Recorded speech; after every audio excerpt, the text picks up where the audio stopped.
Hello everyone, आप सभी का फिर से स्वागत है। ये घटना चक्र हिस्ट्री का डिस्कशन है। हम लोग एंशियंट हिस्ट्री को डिस्कस करें। एंशियंट हिस्ट्री में हमारा टॉपिक चल रहा है बौद्ध धर्म। इससे पहले वाले सेशन में प्रश्न संख्या 81 तक ऑलरेडी कंप्लीट कर लिया था। आज का जो सेशन है 82 से स्टार्ट करेंगे। बचे हुए प्रश्नों को कवर करने की कोशिश करेंगे, लेकिन डिस्कशन को स्टार्ट करने से पहले मैं बता दूं कि इसका पीडीएफ अवेलेबल है। अगर आपको पीडीएफ चाहिए तो Telegram channel, Telegram quiz group या चैनल के कम्युनिटी बॉक्स में जाइए, वहां पर इसके रिगार्डिंग में इंफॉर्मेशन को अपडेट कर दिया गया है। तो चलिए स्टार्ट करते हैं। प्रश्न संख्या 82, क्षणिकवाद का प्रतिपादन किसने किया? क्षणिकवाद का प्रतिपादन किसने किया? सही जवाब है बुद्ध ने। क्षणिकवाद का सिद्धांत बौद्ध दर्शन से संबंधित है। क्षणिकवाद अनित्यवाद का तार्किक विकास है जो बौद्धोत्तर दर्शन में अस्तित्व में आया। बौद्ध के दर्शन में अस्तित्व में आया। बुद्ध के अनुसार संसार में कुछ भी अस्थायी या नित्य नहीं है, कुछ भी स्टेबल नहीं है, एक जैसा नहीं है, परमानेंट नहीं है। यहां तक कि आत्मा की भी जो है नित्य सत्ता नहीं है। यह उल्लेखनीय है कि गौतम बुद्ध ने स्वयं अस्थायित्व एवं क्षणिकवाद में भेद किया। उन्होंने आत्मा को क्षणिक और भौतिक वस्तुओं को अनित्य कहा। 83, भारत के सांस्कृतिक इतिहास के संदर्भ में पारमिता शब्द का सही विवरण निम्नलिखित में से कौन सा है? भारत के सांस्कृतिक इतिहास के संदर्भ में पारमिता शब्द का सही विवरण निम्नलिखित में से कौन सा है? तो इसका सही जवाब हो जाएगा ऑप्शन सी, परिपूर्णताएं जिनकी प्राप्ति से बोधिसत्व पथ प्रशस्त हुआ। परिपूर्णताएं जिनकी प्राप्ति से बोधिसत्व पथ प्रशस्त हुआ, यानी सी ऑप्शन बिल्कुल ही करेक्ट ऑप्शन है। बौद्ध धर्म में बोधिसत्वों को बुद्धत्व प्राप्त करने के लिए पारमिता नामक विशेष साधना का वर्णन किया गया है। पारमिता ही एकमात्र ऐसा साधन है जिसके द्वारा बुद्ध की मान पदवी बुद्धत्व की प्राप्ति की जा सकती है। बोधिचार्य अवतार में आचार्य शांतिदेव कहते हैं कि जो साधक बुद्धत्व की प्राप्ति के लिए यत्नवान है, प्रयत्नशील है, यानी जो बोधिसत्व है, उसे षष्ठ पारमिताओं यानी 6 पारमिताओं, दान पारमिता, शील पारमिता, शांति पारमिता, और इसके बाद वीर्य पारमिता और ध्यान पारमिता तथा प्रज्ञा पारमिता को ग्रहण करना चाहिए। और इन षष्ठ पारमिताओं में प्रज्ञा पारमिता का प्राधान्य है। 84, सर एडविन अर्नाल्ड की पुस्तक द लाइट ऑफ एशिया आधारित है किस पर? द लाइट ऑफ एशिया जो पुस्तक है, ये सर एडविन अर्नाल्ड की पुस्तक है, इनके द्वारा लिखा गया है। और ये किस पर आधारित है? तो ललित विस्तार पर आधारित है, यानी बी ऑप्शन बिल्कुल करेक्ट ऑप्शन है। सर एडविन अर्नाल्ड की पुस्तक the light of Asia Lalit विस्तार के विषय वस्तु पर आधारित है। इस पुस्तक का प्रकाशन 1879 में किया गया था। कहां पर? तो याद रखिएगा, लंदन में।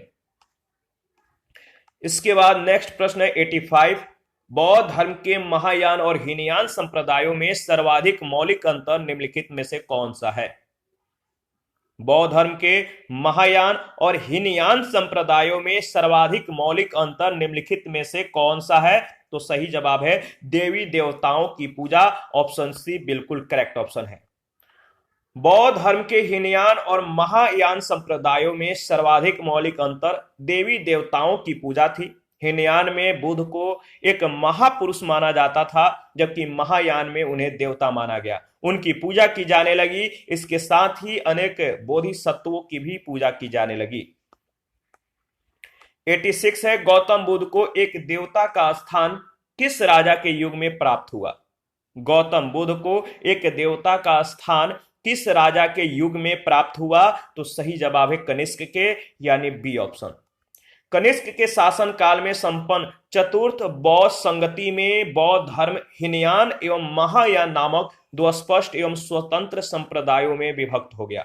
महायान शाखा में बुद्ध को देवता माना गया, उनकी पूजा की जाने लगी। इस प्रकार कनिष्क के काल में बौद्ध धर्म की महायान शाखा के तहत गौतम बुद्ध को एक देवता का स्थान प्राप्त हुआ। तो कनिष्क के काल में बौद्ध धर्म की महायान शाखा जो है, इसके तहत गौतम बुद्ध को देवता का दर्जा जो है प्राप्त हुआ। 87, भारत में पहले जिस मानव प्रतिमा का पूजा की गई वह प्रतिमा किसकी थी? भारत में पहले जिस मानव प्रतिमाओं को पूजा गया था वह प्रतिमा थी, वह किसकी प्रतिमा थी? किसको पूजा गया? तो याद रखिएगा सही जवाब है बुध की। बुध प्रतिमा यानी बुध को पूजा की गई, देवता का स्थान दिया गया। भारत में सबसे पहले बुध की प्रतिमाओं की पूजा की गई।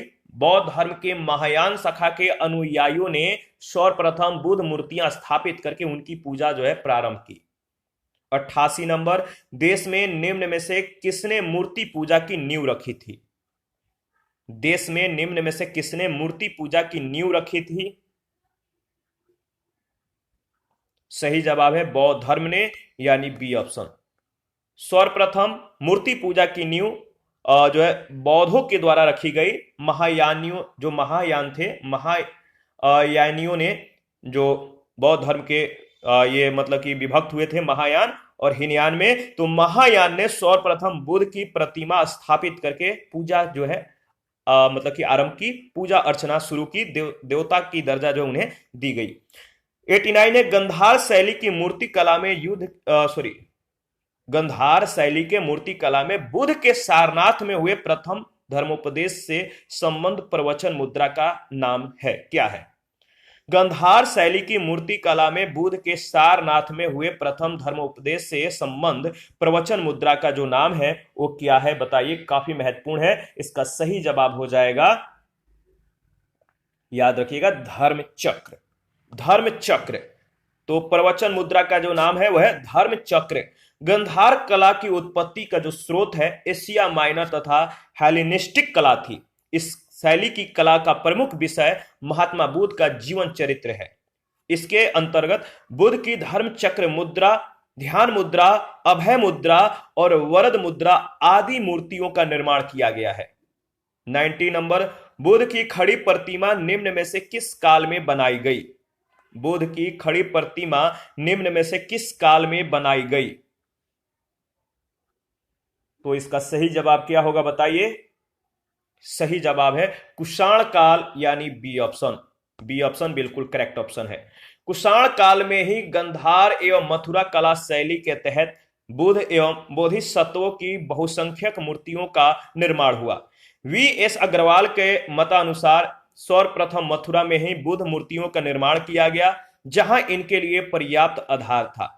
ह्वेन-सांग के विवरण के अनुसार बुद्ध की प्रथम प्रतिमा कौशाम्बी में बनी थी, परंतु अनेक विद्वान महात्मा बुद्ध की प्रथम प्रतिमा का निर्माण का श्रेय गंधार कला को देते हैं। निश्चित तौर पर यह नहीं कहा जा सकता कि बुद्ध की प्रथम प्रतिमा कहां बनी थी। 91, बुद्ध की प्राचीनतम प्रतिमा किस शैली में प्राप्त होती है? बुद्ध की प्राचीनतम जो प्रतिमा है, जो मूर्ति है, किस शैली में प्राप्त होती है, आप बताइए।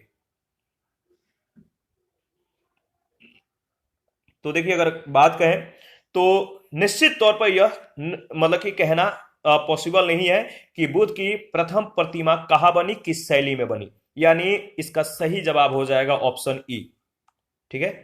92 है, भगवान बुद्ध की प्रतिमा कभी कभी एक हस्त मुद्रा युक्त दिखाई गई है जिसे भूमि स्पर्श मुद्रा कहा जाता है, यह किसका प्रतीक है? भगवान बुद्ध की प्रतिमा कभी कभी एक हस्त मुद्रा युक्त दिखाई गई है जिसे भूमि स्पर्श मुद्रा कहा जाता है, यह किसका प्रतीक है? अगर बात करें तो यह प्रतीक है, किसका प्रतीक है? तो मार के प्रलोभनों के बावजूद अपनी सुचिता और शुद्धता का साक्षी होने के लिए बुद्ध जो है धरती का आह्वान करते हैं, तो भूमि स्पर्श मुद्रा जो है इसी से संबंधित है। बी ऑप्शन बिल्कुल करेक्ट ऑप्शन है। इसके बाद प्रश्न संख्या, अच्छा इसके बारे में 2-3 लाइन है, देख लेते हैं। बुद्ध की जो भूमि स्पर्श मुद्रा है, इससे तात्पर्य है अपने तप की सुचिता और निरंतरता को बनाए रखना। बुद्ध की भूमि स्पर्श मुद्रा यानी कामदेव यानी मार के प्रलोभन के बावजूद अपनी सुचिता और शुद्धता का साक्षी होने के लिए बुद्ध का धरती का आह्वान को प्रदर्शित करती है। 93 है, भूमि स्पर्श मुद्रा की सारनाथ बुद्ध मूर्ति संबंधित है।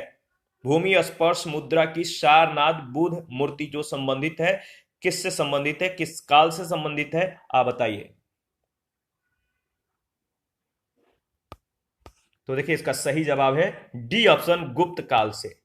भूमि स्पर्श मुद्रा की सारनाथ की बुद्ध मूर्ति जो है गुप्त काल से संबंधित है। इसकी आध्यात्मिक अभिव्यक्ति गंभीर मुस्कान एवं शांत ध्यान मग्न मुद्रा जो है भारतीय कला की सर्वोच्च सफलता का प्रदर्शन करती है। 94 सारनाथ की मूर्ति जो कह सकते हैं सारनाथ की जो भूमि स्पर्श मुद्रा वाली जो मूर्ति है बुद्ध प्रतिमा कलांकित है किससे, किस समय से यह संबंधित है? भूमि स्पर्श मुद्रा वाली जो साक्ष्य है जो मूर्ति है ये प्रतिमा जो है कलांकित है किस काल से संबंधित है? तो इसका सही जवाब क्या होगा कमेंट कीजिए, काफी महत्वपूर्ण है, बहुत बार इसके बारे में हम लोगों ने डिस्कस किया है। सही जवाब है गुप्त काल यानी बी ऑप्शन। 95 है भारत के सांस्कृतिक इतिहास के संदर्भ में निम्नलिखित युग्मों पर विचार कीजिए। भारत के सांस्कृतिक इतिहास के संदर्भ में निम्नलिखित युग्मों पर विचार कीजिए। इनमें से कौन से सही सुमेलित हैं? बताइए कौन सा सही सुमेलित है? तो देखिए अगर बात करें तो इसमें जो पहला है परिव्राजक, परित्यागी व भ्रमणकारी, और जो तीसरा है उपासक, बौद्ध धर्म का साधारण अनुगामी। यानी पहला तीसरा बिल्कुल सही है, बी ऑप्शन बिल्कुल करेक्ट ऑप्शन है। परिव्राजक, परिव्राजक का मतलब है परित्यागी व भ्रमणकारी, श्रमण भिक्षु या साधु होते थे, और उपासक बौद्ध धर्म का साधारण अनुगामी होते थे। 96 है निम्नलिखित में से कौन से शासक ने बौद्ध मत के विस्तार में योगदान नहीं दिया? बौद्ध मत, बौद्ध धर्म के विस्तार में किस शासक ने अपना सहयोग नहीं दिया? सही जवाब है पुष्यमित्र सुंग ने। पुष्यमित्र जो सुंग है बौद्ध मत के विस्तार में इन्होंने कोई योगदान नहीं दिया, यानी सही जवाब है डी ऑप्शन। अशोक, कनिष्क और हर्षवर्धन ने बौद्ध धर्म के विकास में योगदान दिया, इनका काफी योगदान रहा। जबकि सुंग वंश, जो सुंग वंश है, सुंग वंश के संस्थापक पुष्यमित्र सुंग ने मगध साम्राज्य पर अधिकार जमाकर जहां एक ओर यवनों के आक्रमण से देश की रक्षा की, वहीं दूसरी ओर देश में शांति और व्यवस्था की स्थापना करके वैदिक धर्म और आदर्शों की जो अशोक के शासनकाल में उपेक्षित हो गए थे उन्हें प्रतिष्ठा की। इसी कारण उनका काल वैदिक प्रतिक्रिया या वैदिक पुनर्जागरण का काल भी कहा जाता है। 97 निम्नलिखित वक्तव्यों पर विचार करें, नीचे दिए गए कुछ से सही उत्तर चुनें। कथन ए, कुशीनगर मल गणराज की राजधानी थी। कारण आर, महात्मा बुद्ध का महापरिनिर्वाण कुशीनगर में हुआ था। इन दोनों में से कौन सा कथन सत्य है? क्या दोनों सही है? एक दूसरे की व्याख्या करते हैं, आप बताइए। तो देखिए कुशीनगर मल गणराज की राजधानी थी, बिल्कुल सही है, और महात्मा बुद्ध का महापरिनिर्वाण कुशीनगर में हुआ था, यह भी सही है, लेकिन आर ए की सही व्याख्या नहीं है। बौद्ध ग्रंथ अंगुत्तर निकाय, याद रखिएगा, बौद्ध ग्रंथ अंगुत्तर निकाय में वर्णित 16 महाजनपदों में से मल एक महाजनपद था। ठीक है, 16 यानी 16 महाजनपदों में से मल एक महाजनपद था। यह एक संघ राज्य था जिसमें पावा यानी फाजिल नगर या पावा यानी उस्मानपुर तथा कुशीनगर यानी कसाया और मल गणराज की जुड़वा राजधानी थी। महात्मा बुद्ध को महापरिनिर्वाण कुशीनगर में ही प्राप्त हुआ। 98 निम्नलिखित युग्मों में से कौन सा सही सुमेलित है? जो पेयर दिए गए हैं इनमें से कौन सा पेयर सही है? नीचे दिए गए कूट का प्रयोग करके सही उत्तर का चुनाव कीजिए। तो देखिए अगर बात करें लोथल का संबंध प्राचीन गोदी क्षेत्र से दिया गया है, बिल्कुल सही है। इसके बाद जो सारनाथ है बुद्ध का प्रथम धर्मोपदेश जगह है, और इसके बाद जो मतलब कि जो चौथा इसमें दिया गया नालंदा, वो बौद्ध अधिगमन का महान पीठ, यानी पहला दूसरा चौथा बिल्कुल जो है सही उत्तर है, सी ऑप्शन। सैंधवपुरा स्थल लोथल जो है गुजरात से, लोथल कहां पर है? गुजरात में। गुजरात यानी लोथल से गोदीवाड़ा के अवशेष मिले हैं। सारनाथ यानी वाराणसी में महात्मा बुद्ध ने अपना प्रथम धर्मोपदेश, जिसे धर्म चक्र परिवर्तन कहा गया, तो धर्मोपदेश दिया। नालंदा बौद्ध अधिगमन का महान मतलब कि जो नालंदा है बौद्ध अधिगमन का महान पीठ था। यहाँ कुमार गुप्त फर्स्ट के शासनकाल में विश्वविद्यालय की स्थापना हुई थी। अशोक का सी स्तंभ जो है राजगीर में नहीं बल्कि सारनाथ में स्थित है। सी स्तंभ जो शीर्ष है राजगीर में नहीं है, सारनाथ में है, याद रखिएगा। प्रश्न संख्या 99 है, महान बौद्ध धर्म में बोधिसत्व अवलोकितेश्वर को और किस अन्य नाम से जानते हैं? बौद्ध धर्म में बोधिसत्व अवलोकितेश्वर को और किस अन्य नाम से जानते हैं? तो इसका सही जवाब है पदमपाणि। पदमपाणि यानी सी ऑप्शन।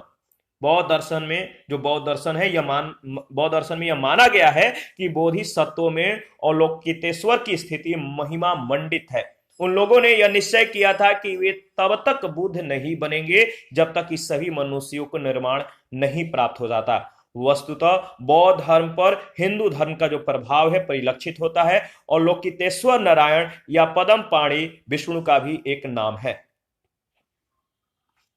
प्रश्न संख्या 100, भारत के धार्मिक जो इतिहास है, भारत के धार्मिक इतिहास के संदर्भ में निम्नलिखित कथनों पर विचार कीजिए। भारत के धार्मिक इतिहास के संदर्भ में निम्नलिखित कथनों पर विचार कीजिए। 3 कथन है, बताइए कि इनमें से कौन सा सही कथन है। तो पहला को अगर छोड़ दिया जाए, दिया गया अस्थवीरवादी महायान बौद्ध धर्म से संबंध है, जो कि गलत है, यानी मतलब कि ये सही नहीं है। दूसरा, तीसरा, लोकोत्तरवादी संप्रदाय बौद्ध धर्म के महासांघिक संप्रदाय की एक शाखा थी, बिल्कुल सही। महासांघिकों के द्वारा बुद्ध के देवतारोपण ने महायान बौद्ध धर्म को प्रोत्साहित किया, यानी दूसरा तीसरा स्टेटमेंट जो है इसके संदर्भ में सही है। बी ऑप्शन बिल्कुल करेक्ट ऑप्शन है। परंपरागत नियम में आस्था रखने वालों का संप्रदाय अस्थवीर या थेरवादी कहलाया।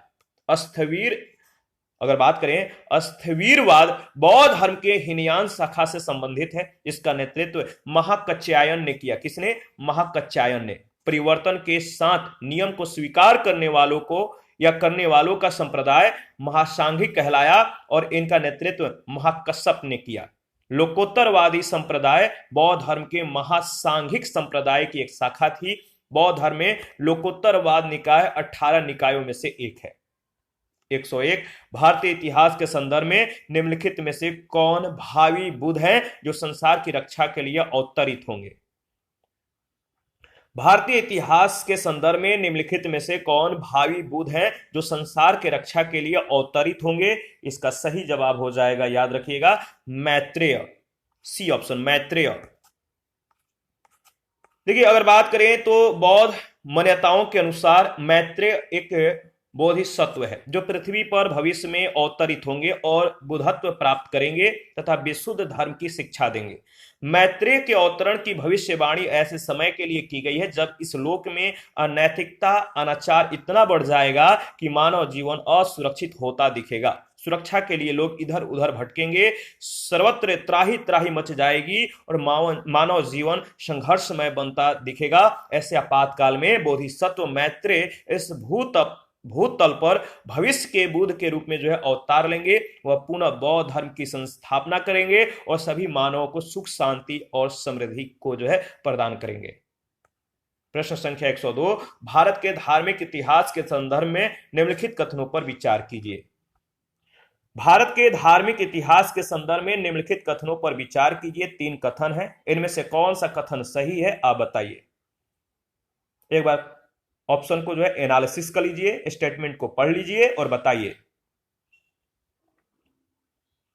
देखिए, अगर बात करें तो पहला जो दिया गया है कि बोधिसत्व बौद्ध मत के हीनयान संप्रदाय की केंद्रीय संकल्पना है, यह कथन सही नहीं है। दूसरा, बोधिसत्व अपने प्रबोध के मार्ग पर बढ़ता हुआ करुणामय है, बिल्कुल सही। बोधिसत्व समस्त सचेतन प्राणियों को उनके प्रबोध के मार्ग पर चलने में सहायता करने के लिए स्वयं की निर्वाण प्राप्ति विलंबित करता है, यानी दूसरा तीसरा जो स्टेटमेंट है बिल्कुल सही है। बी ऑप्शन करेक्ट ऑप्शन है। बोधिसत्व बौद्ध धर्म के महायान संप्रदाय का आदर्श एवं केंद्रीय संकल्पना है। बौद्ध धर्म में बोधिसत्व सत्व के लिए जो है प्रबुद्ध यानी शिक्षा दिए हुए को कहते हैं। पारंपरिक रूप से महायान दया से प्रेरित बोधिचित्त जनित सभी संवेदनशील प्राणियों के लाभ के लिए सहज इच्छा से जो है बुद्धत्व प्राप्त करने वाले को बोधिसत्व माना जाता है। 10 पारमिताओं का पूर्ण पालन करने वाला बोधिसत्व कहलाता है। बुद्ध बनना ही बोधिसत्व के जीवन की पराकाष्ठा है। बौद्ध धर्म का अंतिम लक्ष्य संपूर्ण मानव समाज से दुख का अंत है। बौद्ध धर्म के अनुसार 4 आर्य सत्य हैं: दुख, दुख समुदाय, दुख निरोध और दुख निरोध का मार्ग। बौद्ध धर्म के अनुयायी अष्टांगिक मार्ग के अनुसार जीवन जीकर जो है अज्ञानता और दुख से मुक्ति और निर्वाण पाने की कोशिश करते हैं। 103 बोधिसत्व पदम पाणी का चित्र सर्वाधिक प्रसिद्ध और प्राय चित्रित चित्रकारी है, जो किसमें है? बोधिसत्व पदम पाणी का जो चित्र है सर्वाधिक प्रसिद्ध है और प्राय ये किसमें चित्रित चित्रकारी है? तो अजंता में, अजंता के गुफाओं में। ऑप्शन ए बिल्कुल ही करेक्ट ऑप्शन है। देखिए अगर बात करें तो अजंता गुफा श्रेणियों में स्थित गुफा संख्या 1 की बोधिसत्व पदम पाणी का चित्र चित्रकला के जो चित्रकला है इसकी श्रेष्ठ कलाकृतियों में से एक है। इसे 6ठी शताब्दी के अंत में निष्पादित किया गया था। चित्र में बोधिसत्व पदम पाणी ने राजसी शैली में एक नीलम जड़ित मुकुट पहना हुआ है। उनके लंबे काले बाल मनोहारी रूप में मतलब की है झुके हैं। रमणीय रीति से अलंकृत यह आकृति आदम कद से भी बड़ी और इसमें जो है उनका दाहिना हाथ कुछ कुछ रुका हुआ और कमल के पुष्प को पकड़े हुए दर्शाया गया है। 104 है हीनयान अवस्था का विशालतम एवं सर्वाधिक विकसित शैलकृत चैत्यगृह स्थित है। हीनयान अवस्था का विशालतम एवं सर्वाधिक विकसित शैलकृत चैत्यगृह स्थित है। कहां पर स्थित है? तो कार्ले की गुफा में। सी ऑप्शन बिल्कुल करेक्ट ऑप्शन है। हीनयान अवस्था का जो विशालतम और सर्वाधिक विकसित शैलकृत चैत्यगृह कार्ले में जो है स्थित है। यह पुणे यानी महाराष्ट्र के मावल तालुक में स्थित है। 105 है निम्नलिखित में से किस शैलकृत गुफा में 11 सिरों के बोधिसत्व का अंकन मिलता है? निम्नलिखित में से किस शैलकृत गुफा में 11 सिरों के बोधिसत्व का अंकन मिलता है? तो कन्हेरी, सी ऑप्शन। देखिए सलसेती द्वीप पर स्थित कन्हेरी गुफाएं महाराष्ट्र के मुंबई शहर में स्थित प्रमुख पर्यटन स्थल है। ये गुफाएं संजय गांधी राष्ट्रीय उद्यान परिसर में स्थित है। प्राचीन अभिलेखों में कान्हाशैल कान्हागिरी के नाम से उल्लेखित कन्हेरी बौद्धों का प्रमुख केंद्र था। कन्हेरी में जो एक ही पहाड़ी में सर्वाधिक संख्या में गुफाओं का निर्माण हुआ है। कन्हेरी की गुफाओं का निर्माण 1ली शताब्दी ईसा पूर्व में किया गया था और ये 11वीं शताब्दी ईस्वी का जो है इस्तेमाल मतलब कि 11वीं शताब्दी ईस्वी तक ये इस्तेमाल में रही। गुफा संख्या 41 पहले इसे 23 नंबर क्रमांकित किया गया था। इसमें अवलोकितेश्वर की एक रोचक मूर्ति स्थित है जिसकी 4 भुजाएं और 11 मुख हैं। यह अपनी किस्म की भारत में स्थित एकमात्र मूर्ति है। इस रूप की उपासना चीनी तुर्किस्तान, कंबोडिया और जापान में 7वीं-8वीं सदी में लोकप्रिय थी। 106 है विशुद्धिमग्ग के रचयिता कौन है? विशुद्धिमग्ग के रचयिता कौन है? तो याद रखिएगा बुद्धघोषा, डी ऑप्शन बिल्कुल करेक्ट ऑप्शन है। देखिए विशुद्धिमग्ग यानी शुद्धि का मार्ग थेरवाद बौद्ध सिद्धांत पर रचित महान ग्रंथ है जिसके रचयिता बुद्धघोषा है। 107 प्रथम शताब्दी ईस्वी में किस भारतीय बौद्ध भिक्षु को चीन भेजा गया था? प्रथम शताब्दी ईस्वी में किस भारतीय बौद्ध भिक्षु को चीन भेजा गया था? सही ऑप्शन क्या होगा बताइए? सही ऑप्शन है नागार्जुन यानी डी ऑप्शन। नागार्जुन कनिष्क के दरबार की एक महान विभूति थे। उन्होंने अपनी पुस्तक माध्यमिका कारिका में सापेक्षता सिद्धांत को प्रस्तुत किया है। चीनी मान्यता के अनुसार नागार्जुन ने चीन की यात्रा कर वहां बौद्ध शिक्षा प्रदान की थी। 108 शून्यता के सिद्धांत का सर्वप्रथम प्रतिपादन करने वाले बौद्ध दार्शनिक का नाम है। शून्यता के सिद्धांत का सर्वप्रथम प्रतिपादन करने वाले बौद्ध दार्शनिक का जो नाम है वह है नागार्जुन, ऑप्शन ए। माध्यमिक या शून्यवाद मत के प्रवर्तक नागार्जुन है जिनकी प्रसिद्ध रचना माध्यमिका कारिका है। इसे सापेक्षवाद भी कहा जाता है जिसके अनुसार प्रत्येक वस्तु किसी न किसी कारण से उत्पन्न हुई है और वह उन पर निर्भर है। नागार्जुन ने प्रतीत सम उत्पाद को ही शून्यता कहा है। 109 नागार्जुन किस बौद्ध संप्रदाय के थे? नागार्जुन किस बौद्ध संप्रदाय के थे? याद रखिएगा माध्यमिका, सी ऑप्शन। 110 है, भारतीय इतिहास के संदर्भ में निम्नलिखित युग्मों पर विचार कीजिए। भारतीय इतिहास के संदर्भ में निम्नलिखित युग्मों पर विचार कीजिए। एक तरफ ऐतिहासिक व्यक्ति, दूसरे तरफ किस रूप में जाने गए, ये दिया गया है। बताइए कि इनमें से कितने युग्म सही सुमेलित है, कितना पेयर सही है। तो देखिए इसमें केवल 2 युग्म बिल्कुल सही हैं। देखिए अगर बात करें तो आर्यदेव बौद्ध दार्शनिक थे, जो बौद्ध दार्शनिक नागार्जुन के शिष्य मतलब कि थे। दिगनाग, याद रखिएगा, जो दिगनाग थे, इनके बारे में अगर बात करें तो दिगनाग बौद्ध विचारक थे। उन्होंने प्रमाण समुच्चय नामक ग्रंथ की रचना की थी। नाथ मुनि वैष्णव विद्वान थे, इन्हें भी वैष्णव संप्रदाय का पहला आचार्य माना जाता है। 111 बौद्ध शिक्षा का केंद्र है। बौद्ध शिक्षा का केंद्र है, कहां पर केंद्र है?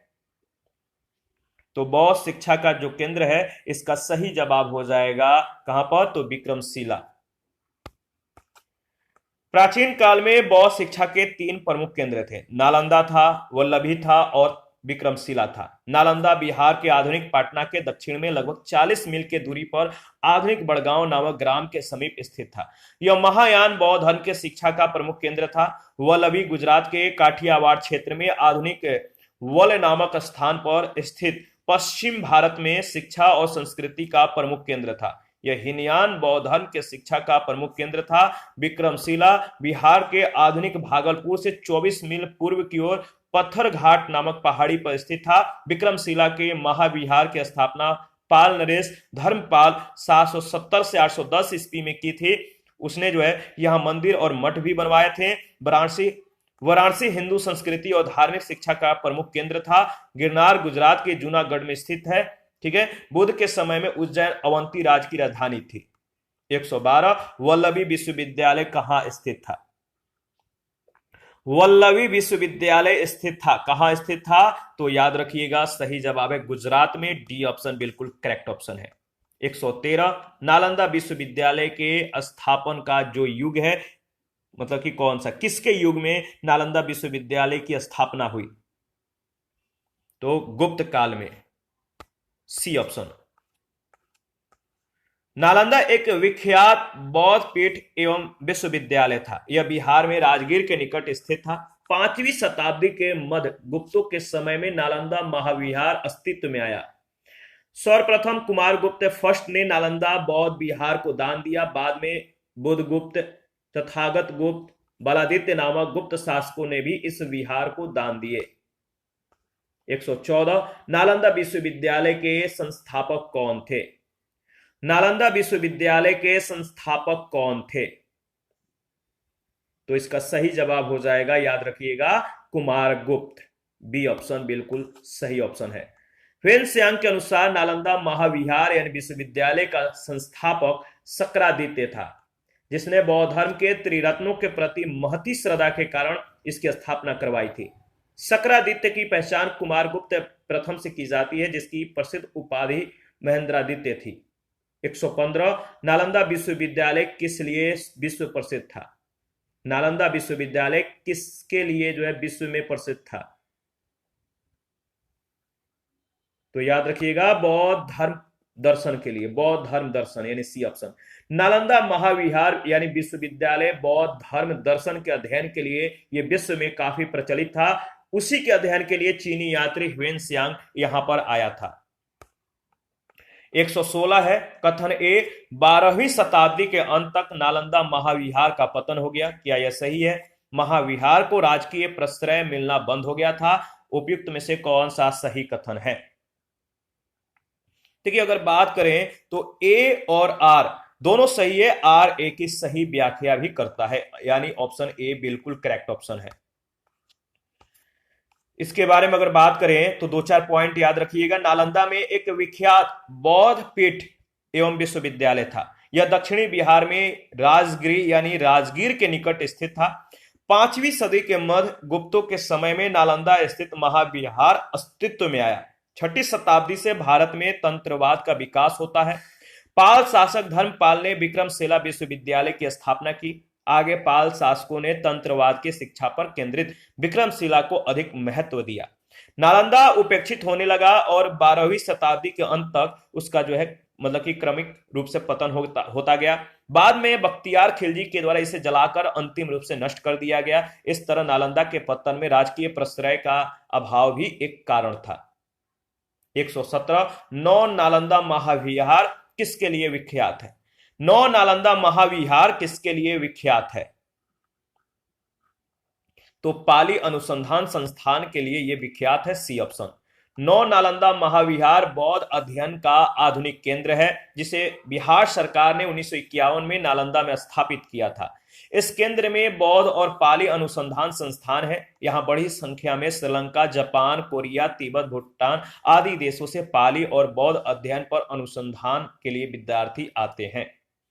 118 निम्नलिखित में से कौन से बौद्ध धर्म और जैन धर्म दोनों में समान रूप से विद्यमान थे?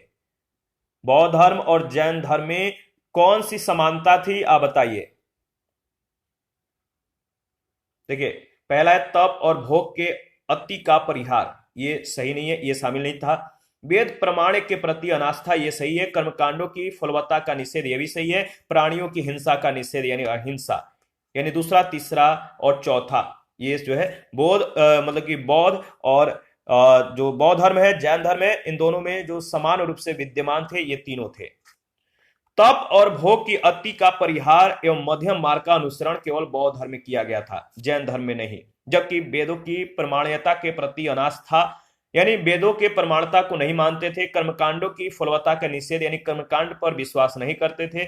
और प्राणियों की हिंसा का निषेध, ये सभी जो है ये दोनों धर्मों में विद्यमान थे। इसके बाद प्रश्न संख्या जो 119 है, प्राचीन भारतीय इतिहास के संदर्भ में निम्नलिखित में से कौन से बौद्ध धर्म और जैन धर्म दोनों में समान रूप से विद्यमान थे? प्राचीन भारतीय इतिहास के संदर्भ में निम्नलिखित में से कौन से बौद्ध धर्म और जैन धर्म दोनों में समान रूप से विद्यमान थे? तो सही जवाब है वेद प्रमाण के प्रति अनास्था और कर्म कांडों की फलवत्ता का निषेध, यानी दूसरा, तीसरा, बी ऑप्शन बिल्कुल करेक्ट ऑप्शन है। 120 है, निम्नलिखित में से कौन सी बात बौद्ध धर्म और जैन धर्म में समान नहीं है, इक्वल नहीं है? कौन सी वह बात है जो बौद्ध धर्म और जैन धर्म में समान नहीं है, इक्वल नहीं है दोनों में? याद रखिए, काफी महत्वपूर्ण है, बहुत बार पूछा गया है। तो आत्मदमन, आत्मदमन यानी सी ऑप्शन। 121 है, भगवान बुद्ध ने निम्नलिखित 4 आर्य सत्यों का, जो 4 आर्य सत्य था, इन 4 आर्य सत्यों का प्रतिपादन किया। नीचे दिए गए कूट का प्रयोग करके उन्हें सही क्रम में रखिए। तो क्रम क्या है? दुख है, दुख है, ठीक है, दुख है। इसके बाद दुख का क्या है? कारण है। दुख है तो दुख का कारण होगा, कारण है तो दुख का कारण है तो क्या है? इसके बाद दुख का निरोध भी है और दुख निरोध का मार्ग भी है, यानी ऑप्शन ए इसका सही जवाब है। आप इस तरह से याद रखिएगा तो सही आंसर दे पाइएगा। दुख है तो दुख का क्या होगा? कारण होगा। दुख का कारण है तो दुख को निवारित भी किया जा सकता है और इसका मार्ग भी है, ठीक है। तो इस तरह से याद रखिएगा। देखिए, अगर बात करें तो संबोधि में गौतम बुद्ध को प्रतीत समुत्पाद के सिद्धांत का बोध हुआ था। इस कार्य कारण सिद्धांत को उन्होंने संपूर्ण जगत पर लागू किया। सर्वप्रथम जिन्होंने जिन 4 आर्य सत्यों का उपदेश दिया वे इस प्रकार हैं। दुख, संसार में जो है सर्वत्र दुख है, सभी जगह दुख है, जीवन दुखों और कष्टों से भरा हुआ है। दुख समुदाय का मतलब है प्रत्येक वस्तु का कोई ना कोई कारण अवश्य होता है, दुख का भी कारण है। दुख निरोध का मतलब है दुख का अंत संभव है।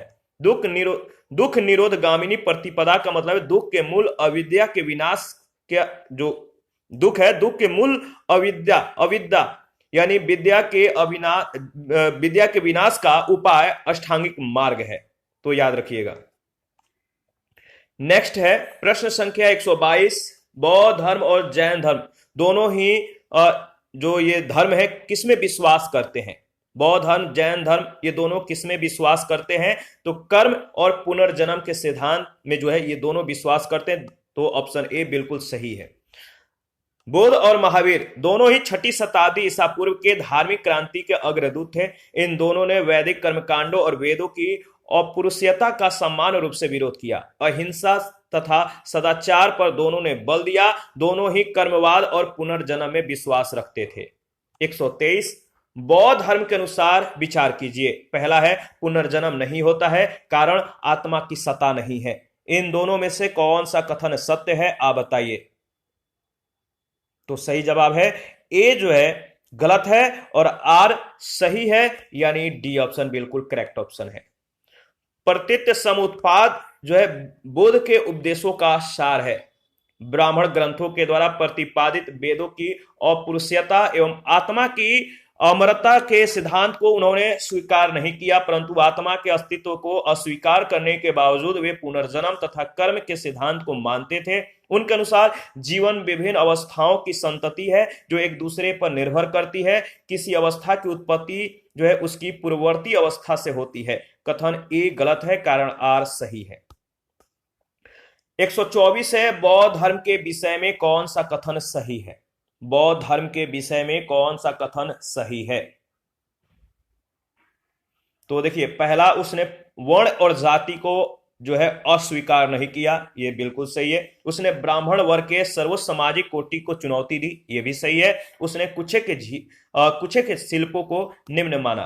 तो पहला, दूसरा, तीसरा ये तीनों जो है सही है। इसके संदर्भ में सी ऑप्शन बिल्कुल जो है करेक्ट है।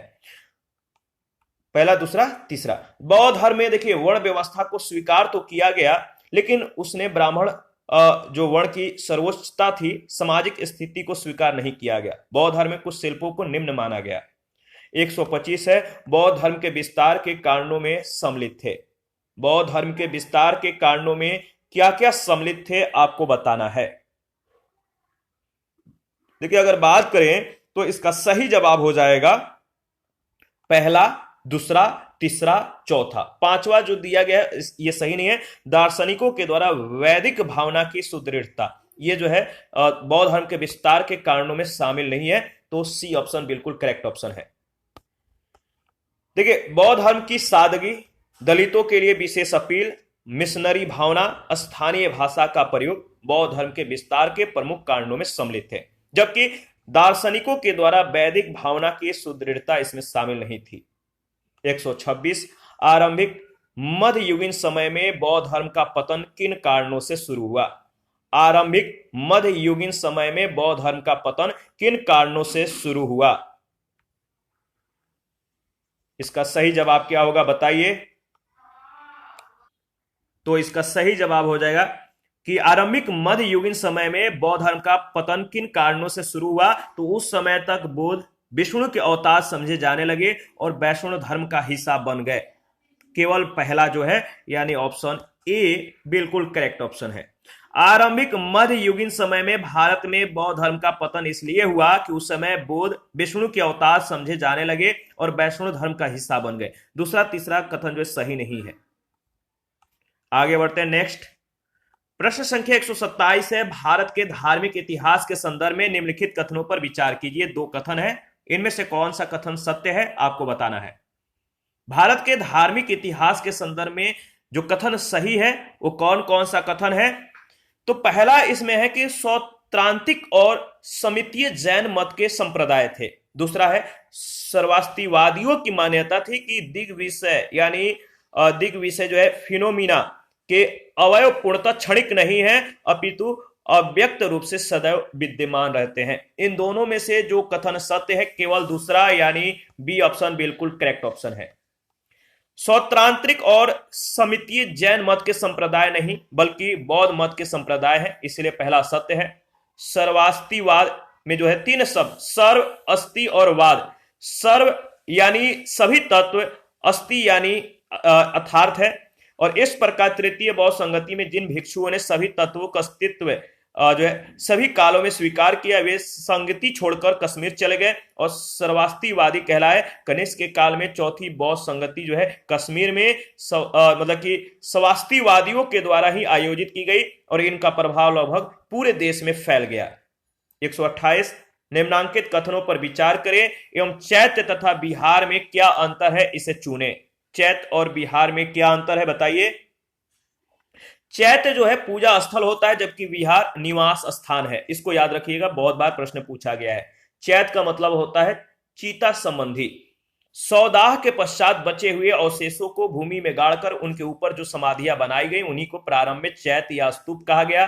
इन समाधियों में महापुरुषों के धातु अवशेष सुरक्षित थे। चैत्य उपासना के केंद्र बन गए। कालांतर में बौद्धों ने अपने जो है उपासना का केंद्र इसे बना लिया। चैत्य गृहों के समीप ही भिक्षुओं ने रहने के लिए आवास बनाए, जिन्हें विहार कहा गया।